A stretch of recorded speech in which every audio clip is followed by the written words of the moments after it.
اعوذ باللہ من الشیطان الرجیم بسم اللہ الرحمن الرحیم اللہم صلی علی محمد وعلی آل محمد کما صلیت علی ابراہیم وعلی آل ابراہیم انک حمید مجید۔ حدیث نمبر 73 74 73 74 دونوں میں سترہ یعنی آڑ کا بیان ہے، تو ہم وہ دیکھ لیتے ہیں کہ نبی صلی اللہ علیہ وسلم نے فرمایا، جب تم میں سے کوئی شخص سامنے سترہ یا آڑ رکھ کر نماز پڑھ رہا ہو، پھر بھی کوئی اس نمازی کے سامنے سے گزرنا چاہے، یعنی آڑ کے اندر سے، تو اس کو روکو۔ اگر وہ نہ رکے تو اس سے لڑے، کیونکہ وہ شیطان ہے۔ لڑنے سے کیا مراد ہے؟ سختی کرو، سختی کے ساتھ اس کو ہٹاؤ۔ اور جو دوسری حدیث ہے وہ بھی یہی ہے کہ نبی صلی اللہ علیہ وسلم نے فرمایا، اگر نمازی کے سامنے سے گزرنے والا یہ جان لے کہ اس کا کتنا بڑا گناہ ہے، تو 40، اور پھر 40 کیا ہے یہ نہیں بتایا ہمیں، 40 سال، 40 ماہ یا 40 دن جو بھی ہے تک اس کو وہیں کھڑا رہنا پڑے، اس کے سامنے سے نکل جانے سے بہتر معلوم ہو۔ یعنی کہ وہ شخص اگر جان لے جو سامنے سے گزر رہا ہے کہ اس کا کتنا گناہ ہے، تو وہ وہیں ٹھہر جائے، یعنی اس کو 40 دن یا سال یا مہینے تک بھی رکنا پڑے تو وہ رکے۔ تو سترہ ہوتا کیا ہے پہلے ہم یہ دیکھ لیتے ہیں، کیونکہ ہمارے عموماً معاشرے میں اس کا رواج نہیں ہے، لوگوں کو نہیں پتہ ہے سترہ کتنا بڑا ہونا چاہیے، کہاں رکھنا چاہیے۔ تو سترہ جو ہے اس سے مراد وہ چیز ہے جسے نمازی اپنے آگے کھڑا کر کے نماز پڑھتا ہے، تاکہ اس کے آگے سے گزرنے والا سترہ کے دوسری طرف سے گزر جائے اور گنہگار نہ ہو۔ یعنی کہ اگر میں نماز پڑھ رہی ہوں تو اپنا مصلی یا جانماز جو میں نے بچھائی ہے اس کے آگے میں جو ہے ایک لکڑی رکھ لوں، اور پھر یہ کہ اللہ کے رسول جو تھے وہ کوئی لاٹھی، برچھی، لکڑی، دیوار، ستون،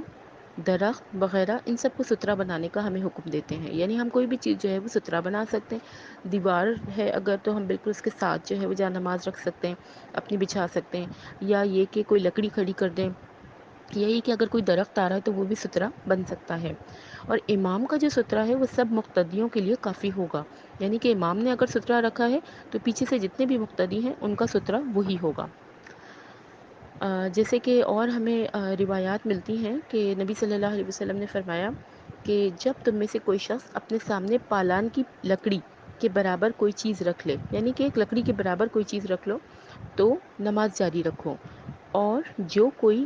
اس کے باہر والی طرف سے گزرے اس کی پرواہ نہ کرو۔ یعنی آپ نے تو اپنی جانماز یا نماز کی جگہ کے آگے ایک پالان، ایک لکڑی یا برچھی رکھ دی ہے، اب پیچھے سے کوئی گزرتا ہے تو اس کی پرواہ نہیں کرو، اس کو گزرنے دو۔ یعنی کہ اللہ کے رسول جو تھے وہ تقریباً 1 ہاتھ لمبی لکڑی یا کوئی اور چیز سترہ بنا دیتے تھے۔ 1 ہاتھ لمبی لکڑی یا پھر یہ کہ ایک نیزے کے برابر ہو تو وہ جو ہے وہ سترہ کے لیے کافی ہے۔ اب یہ کہ ہم جو ہے وہ کوئی کرسی رکھ سکتے ہیں، کوئی ایسی بڑی چیز جو ہے، کوئی سٹینڈ ہوتا ہے، کوئی ٹیبل ہوتی ہے، تو وہ سب سترہ کے اندر آ سکتے ہیں۔ پھر ایک اور ہمیں روایت سے ملتا ہے کہ اللہ کے رسول نے بطحا، یہ ایک جگہ کا نام ہے، بطحا کے مقام پر لوگوں کو نماز پڑھائی، اور آپ نے اپنے سامنے ایک برچھی نصب کی۔ یعنی اگر کوئی جو ہے وہ تیر ہے، کوئی کمان ہے، ایک تیر کمان جو ہوتا ہے، اس طرح کی کوئی چیز ہے، یہ جو بھی انسان کے پاس اویلیبل ہے تو وہ اس کو جو ہے وہ رکھ لے، لیکن اس کی لمبائی جو ہے وہ اتنی دیکھی جائے گی کہ تقریباً 1 ہاتھ کے برابر ہو۔ تو یہ حدیث پوری یہ ہے کہ بطحا کے مقام پر اللہ کے رسول نے لوگوں کو نماز پڑھائی، اور اس وقت برچھی تھی ان کے پاس، اور دوسری طرف سے عورتیں اور گدھے گزر رہے تھے، یعنی آپ نے جو تھی وہ آگے سترہ رکھ دیا، اور پیچھے سے جو تھے وہ لوگ گزر رہے تھے، تو آپ نے اس کی کوئی پرواہ نہیں کی۔ تو حدیث ہمیں یہ بتاتی ہے کہ اگر نمازی کے آگے سترہ ہے اور اگر کوئی گزرنا چاہتا ہے تو اللہ کے رسول فرماتے ہیں کہ جب تم نماز ادا کرتے وقت آگے سترہ کھڑا کرو، اور کوئی شخص سترے کے اندر یعنی نمازی اور سترے کے درمیان سے گزرنا چاہے تو اس کے ساتھ مزاحمت کرو اور اسے آگے سے نہ گزرنے دو۔ مزاحمت کا مطلب اس کے ساتھ سختی کرو، جھگڑا کرو، اسے آگے سے نہیں گزرنے دو۔ اگر وہ نہ مانے تو اس سے لڑائی کرو، یعنی اس سے روکنے کی ہر طرح کوشش کرو، بے شک وہ شیطان ہے، یعنی کہ وہ تمہاری نماز خراب کرے گا، اس کو روکنے کی کوشش کرو۔ حدیث میں تو یہ تک آتا ہے، اللہ کے رسول فرماتے ہیں کہ 2 بار تو اسے ہاتھ سے روکو، یعنی کہ اپنا ہاتھ آگے کر دو، وہ رک جائے گا، اگر نہیں رکتا تو پھر اس سے ہاتھا پائی سے بھی گریز نہ کیا جائے، کیونکہ وہ شیطان ہے، یعنی وہ تمہاری نماز خراب کرنے کے لیے آیا ہے۔ پھر ایک اور روایت میں آتا ہے کہ نبی صلی اللہ علیہ وسلم سترے اور اپنے درمیان میں سے کسی چیز کو گزرنے نہ دیتے تھے. یعنی جب آپ نماز پڑھ رہے ہیں، آپ نے سترہ رکھ دیا تو اس کے بیچ میں جو یہ ایک ہاتھ کا یا ایک بالش کا جو فاصلہ ہے وہاں سے کسی کو مت گزرنے دو. ایک واقعہ جو تھا آپ ہمیں ملتا ہے کہ اللہ کے رسول ایک دفعہ نماز ادا فرما رہے تھے تو ایک بکری دوڑتی ہوئی آئی. وہ آپ کے آگے سے گزرنا چاہتی تھی، یعنی سترہ اور آپ کی نماز کے درمیان سے گزرنا چاہتی تھی، اور آپ صلی اللہ علیہ وسلم گزرنے نہیں دینا چاہتے تھے. آپ نے اپنا بطن مبارک یعنی اپنا جسم جو تھا سترے کے ساتھ لگا دیا تو بکری کو سترے کے پیچھے سے گزرنا پڑا. اب ظاہری بات ہے وہ تو جانور ہے، اسے اللہ کے رسول کس طرح سمجھائیں، اسے جھگڑا بھی نہیں کیا جا سکتا. تو کیا کریں گے، اپنے آپ کو جو ہے تھوڑا سا آگے کر لیں گے اگر جانور ہے، بکری ہے یا کوئی اس طرح کی چیز ہے، تاکہ یہ کہ آپ کی نماز جو ہے وہ خراب نہ ہو. پھر یہ کہ نبی سترہ جو ہے اس سے متعلق آتا ہے کہ اللہ کے رسول کی جانماز یعنی جو کھڑے ہونے کی جگہ تھی اور دیوار کے درمیان ایک بکری کے گزرنے کا فاصلہ ہوتا تھا. یعنی ہم کتنی دور سترہ رکھیں. تو اس سے متعلق ہمیں یہ بات ملتی ہے کہ مثال کے طور پہ میں نے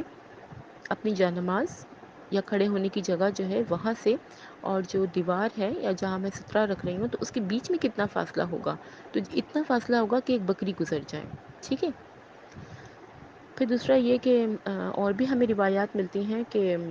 اگر سترہ رکھا ہوا ہے اور یہ کہ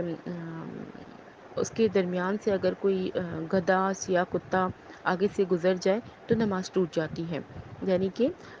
کیونکہ اللہ کے رسول فرماتے ہیں کہ سیاہ کتا جو ہے وہ شیطان ہے.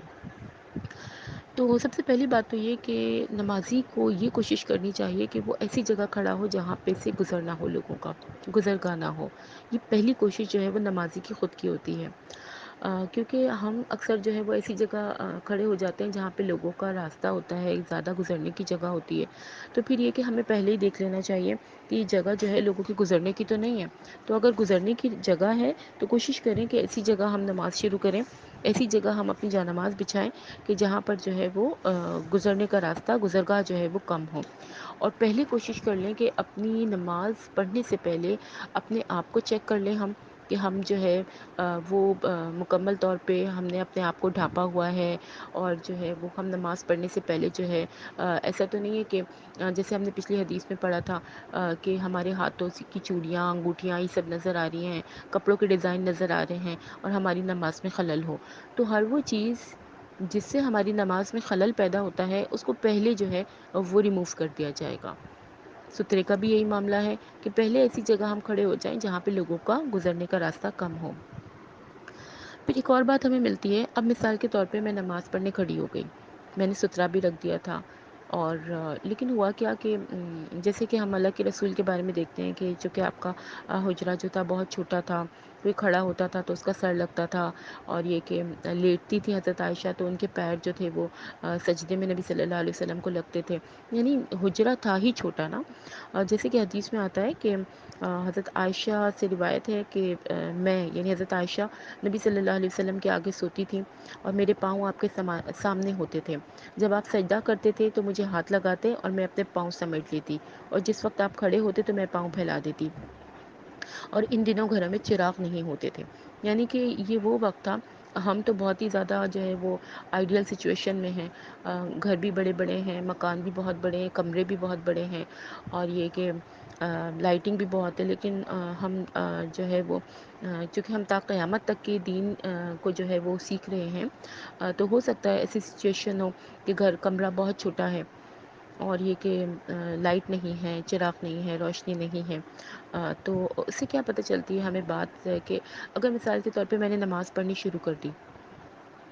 اور مجھے نہیں پتہ تھا کہ مطلب ایک شخص جو ہے وہ آگے سو رہا ہے اور اس کے پیر جو ہے وہ اچانک آگے آ جاتے ہیں، تو اب ہم کیا کریں گے؟ تو اس صورت میں جو ہے وہ ہم اپنی نماز جاری رکھیں گے، جیسے کہ ہمیں اس حدیث سے پتہ چلتا ہے، کیونکہ وہ شخص سو رہا ہے. اب ہم بار بار اس کو اٹھائیں گے نہیں، بلکہ ہم اپنی نماز جاری رکھیں گے. جیسے سجدے کا وقت آئے گا تو پھر یہ کہ وہ اس کے جو ہے وہ پیروں کو آگے کر دیا جائے گا.